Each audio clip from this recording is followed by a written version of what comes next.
I'm 47 years old. I'm going to tell you some stories that are going to be about gender differences since I was a child that you may be unaware of. When I was growing up in the 80s, in the 90s, and even different countries have different relationships between men and women, women had behaviors that were substantially different from today. Let me give you some examples.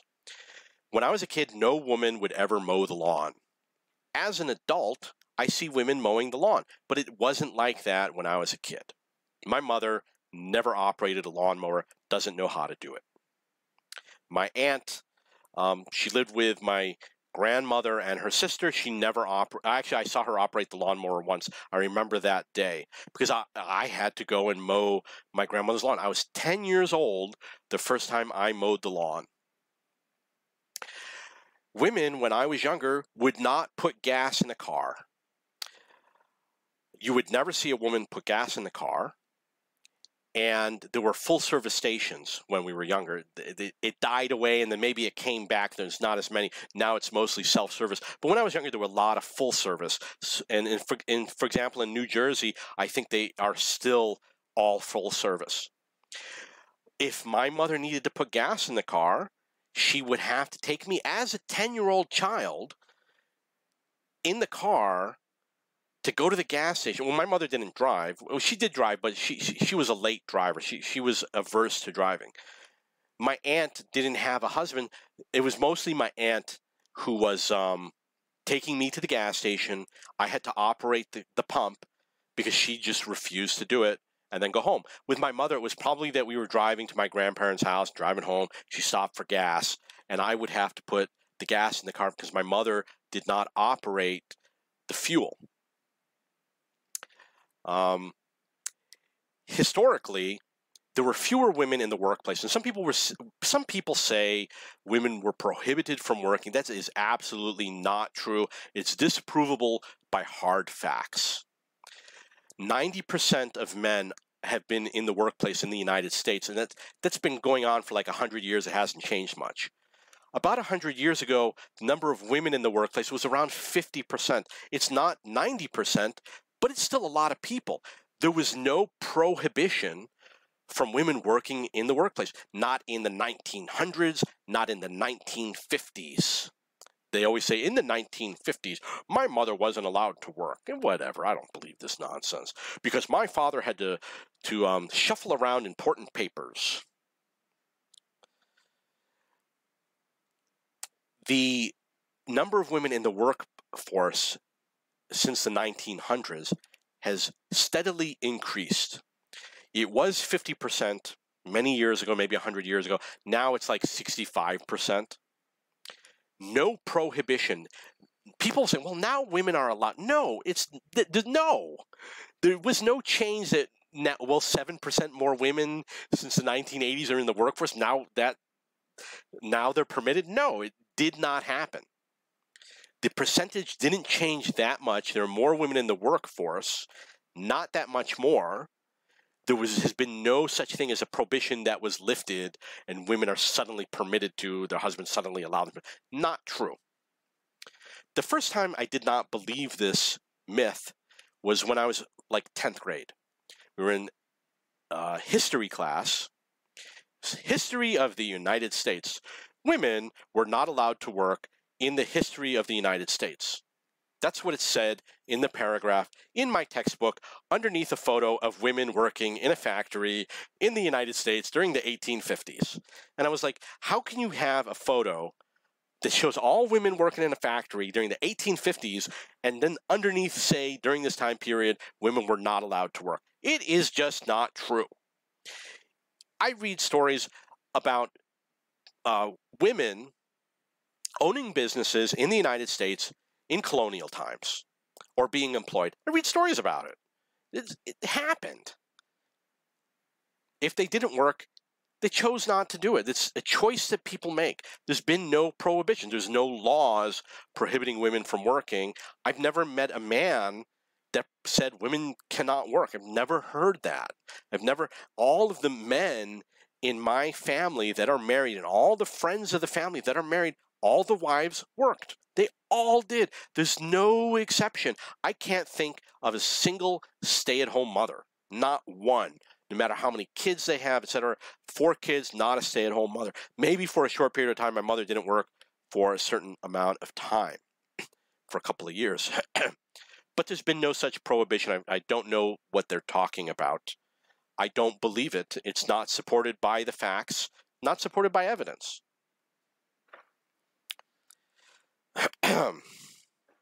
So the point that I was talking about is things about women that were different when I was younger. I went on a lot of dates with women and they say, chivalry is dead. They make it sound like men have stopped being chivalrous.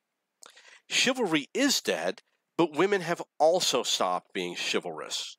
My father would watch old movies from the 1920s, 1930s, Turner Classic movies.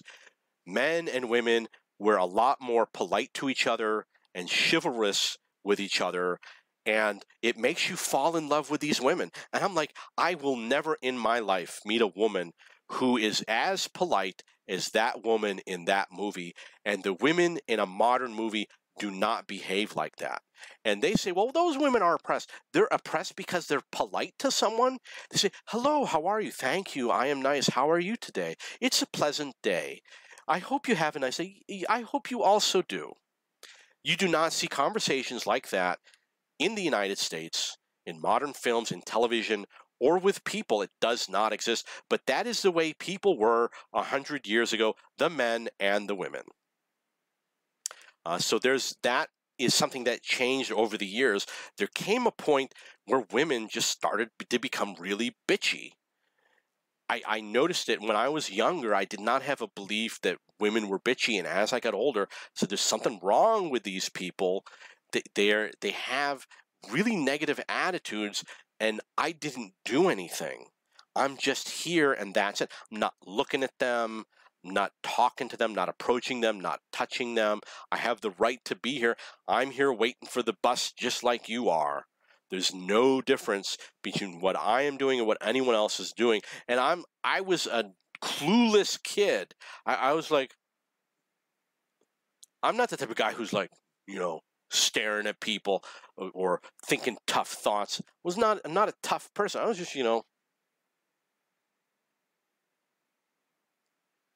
it's me. If I'm a threat to somebody, then they're mentally ill. That's just the way it is. Let's see, anything else? Okay, so when I was younger, my mother would cook dinner every night, and I would say that she was a good cook. She wasn't an amazing cook. She wasn't as good as she believed she was. But when I got older, and I started to date women, they would say, oh, I have something that I need to tell you. I do not cook, and I do not clean, and I do not do laundry. And I was like, well, very rude of you to say that to me, but I am an adult person, and I do feed myself. I manage to be able to feed myself every day, and I manage to find a way to clean my clothes, and you're welcome to visit my apartment where I live alone and determine on your own if you think it's messy or not. I happen to be a person that I don't own things. My apartments are empty. I don't have posters on the wall. I don't have things on shelves. All I have is my computer, the mouse, my bed, my clothes, my camera equipment, and that's pretty much it. There's nothing else. My rooms are empty. I've had apartments with no furniture because it's just not important to me. Something I learned in college, don't bring your crap with you everywhere you go. I moved a lot. So women changed their attitudes, and they had a belief that their mothers were housewives and did all the house cleaning and served men. And well, the men mowed the lawns and the men fixed the plumbing and the men plowed the snow. We had snow. And shoveling snow is not a fun job. You don't go out and shovel snow in New York. I lived in one of the cities that had the highest snowfall, and then come inside and say, wow, that was fun. That doesn't happen. You come in and you say, thank God I am now inside the house. There's no such thing that men don't do anything. My mother always said to my father, you never do anything. He said it over and over and over again. And when they got divorced, my aunt defended my mother and said, your father never does anything. And I said, you know absolutely nothing about what you're talking about. We have marble floors in the living room, the dining room, and the kitchen. We have kitchen cabinets that are brand new in the kitchen. We have a garage that was converted into a bedroom. We have roofs that have been rebuilt and reshingled, and we have a really large, I don't know how big the porch was, but the porch was enough to host parties with like 50 people. That's how big our porch was. We had 2 sheds, and all these things did not build themselves. The grass didn't cut itself. The bathroom didn't renovate itself. And the driveway didn't seal itself. You seal the driveway. These things my mother didn't do. My father did it, and I helped him. And I know he did all these things, and it's a rough job. Not easy to do. And, you know, to be told that men don't participate in taking care of a home is absolute nonsense. You pick who you marry, and if you're not happy with the person that you marry, that was your choice. No one forced you to marry anyone. I don't know what it's like nowadays, but when I was growing up, those are the changes that I saw in people's behavior. It was a little bit different. When I was younger, women on TV had big boobs. They were beautiful. They wore high heels. And then people started complaining. They said, you can't have a woman in a TV commercial with big boobs. And, you know, I was a kid, and I didn't care, and I don't date women, and I'm not attracted to women with big boobs or bimbos to me. I like an intelligent woman. And women complained, and then all the TV commercials and TV shows had to change the type of woman that appeared in a TV commercial to be more of like the nerdy girl, like Flo from that insurance commercial, or more of an average, plain-looking girl. And there was no racial mixing. That didn't happen. It was just white people, you know? There was never a white husband and a black wife, you know, things like that, which they don't do. They always make the husband black and the wife a woman nowadays, right? And we'll talk about that. So people complained. So now I moved to South America, in Colombia, you know, with Sofia Vergara's. Well, guess who they put on TV?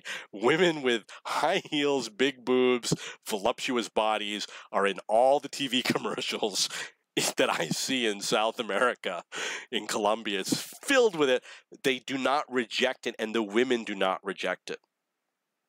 So that's a huge difference between what you may see nowadays. So what you see nowadays is you see the white woman with the black man, which is not representative. There aren't marriages that are like that. Black men date fat, obese white women. That's a fact. I have a cousin who is obese, and she has a black boyfriend. Maybe they're even married by now. I don't know. They live in another country. I don't keep in touch. But it's not representative. When you see these couples, I'm like, this is not representative of a real couple. And if it's a man with a black woman, she always got the frizzy hair. You know what I mean? The frizzy hair. I actually like the girls with the frizzy hair. There was a girl on the TV show Soap, an amazing TV show, who was black, who was dating one of the white characters. She had that hair. She was so cute. I liked that style. And coincidentally, you see it in TV commercials as the wife of the husband. So there's other people who like that style, that the women who have that style, the black women who have that hairstyle. So that's a big difference. And I think a lot of this is being done for the wrong reasons. They're presenting an image that isn't true, and they're doing it to hurt people with weak egos. So, I had another idea for another one. I just forgot it. How life was different when I was younger.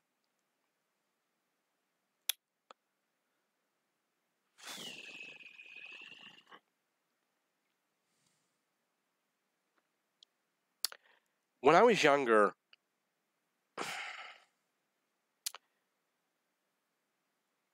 it's probably going to be the same. There's a belief that the girls are good and the boys are bad. And the teachers hold this belief, parents hold this belief, et cetera, et cetera, et cetera. And they teach it in the schools, and they punish boys for, boys are constantly misbehaving, and girls are believed to not misbehave. And boys were outperforming girls when I was a kid in school. But it changed when I was getting out of school. It started to change, and girls were outperforming boys. And the reason why is because there was a belief that girls were underperforming boys because they were not being given attention by teachers who were all female. And so they decided to change the way they treat the children. And I don't know if it worked or if they actually implemented the change. I have no idea. But what happened was the girls started outperforming the boys. And I'm not saying that this is good or bad. I don't know the reasons why it happened. I'm just saying that that's something that was different when I was younger. Things change. Generations change. I saw a discussion. Someone was interviewing, I guess they were doing like, I'm interviewing my grandmother type of thing. And there was a bunch of old ladies that were talking about dating in the 1920s. And they would say that the boy would have to meet the father, they'd have to come over the house, they'd have to present themselves well, etc. That they would have a date for when he would come over the house. You don't just show up. And I don't know how it would happen. And these women were saying that the men didn't chase after them. They chased after the men. That's what she said. She said that's what it was like. We chased after the men. And when I was a child, the belief was that men are supposed to chase after the women. Well, guess what? Someone actually researched this, and what he discovered is that this is generational, and it goes back and forth every 60 years with a 120-year complete cycle. There's 60 years of men chasing after women and 60 years of women chasing after men, and he showed that it exists in societies dating back to Egyptian times based on his research.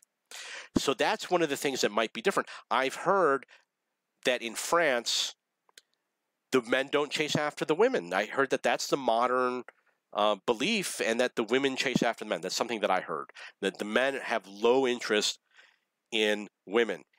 And one day I was doing research. I'm not going to say what it was, but I was researching something that had to do with relationships. And I came across women that were researching the same subject. The difference was that this was a women's forum discussing this subject, and I was just a man looking for the same information from my point of view, and they were looking at it from their point of view, their relationship with their husbands and their boyfriends. And what they were saying was basically what I was saying. It was the same thing. And they were saying, well, we've got a division now in our relationships where the men just aren't interested in us anymore. And the women were complaining. They were saying that, oh, I try to dress pretty, I try to dress sexy, but these guys just don't care anymore. And that's what I was searching for. I was like, is there something wrong with me that I don't care anymore? I was saying, how do I word this? I don't remember how I worded it. What's it like when a guy is no longer cares about beautiful women or attractive women, or no longer pursues women? I don't remember. Well, okay, I'm going to be honest. I do remember. I'm just not going to say. People who have this problem know what I'm talking about. The internet has drastically changed relationships between men and women. And it has impacted men to the point where they have less interest in chasing after women, and that's the way it is. And that's why I was searching for this. I was like, is internet addiction preventing me from having a relationship with a woman? Along that lines. So things are different nowadays. When I was younger, it was unheard of. It was rare that a woman had a job in science or something like that. And as I got older, more and more women were involved with those types of things. And it's something that grows, but there's a lot of misconceptions. For example, you'll see all sorts of women saying women should start small business, blah, blah, blah, all this money being spent. But you know what? Women don't want to start businesses. Men do. And you know how I know? Because I went to business school and the women didn't study business in business school. My classes were filled with men. It was all men. It was men studied business in business school because they wanted to own a business, and women didn't want to. They were not interested. The people signing up for classes can tell you, predict what jobs they're going to get. And women have made inroads into different jobs. Perhaps laboratory research might be one. Just as, for example, in the 1950s, all the NASA scientists were all white men, and now they're all Asian men, which, and if you watch my videos, you know I love Indian people, for example. I value their intelligence and their love for engineering and computer science and things like that. I share that with them, and I had lots of friends from India. But things were different and things changed, and I'm only 47 years old. I don't know how old you are. You could be any age. I'm assuming that you're younger than me. Okay, so I told you some things. I wish I had prepared more. If you have any questions or comments, please post below.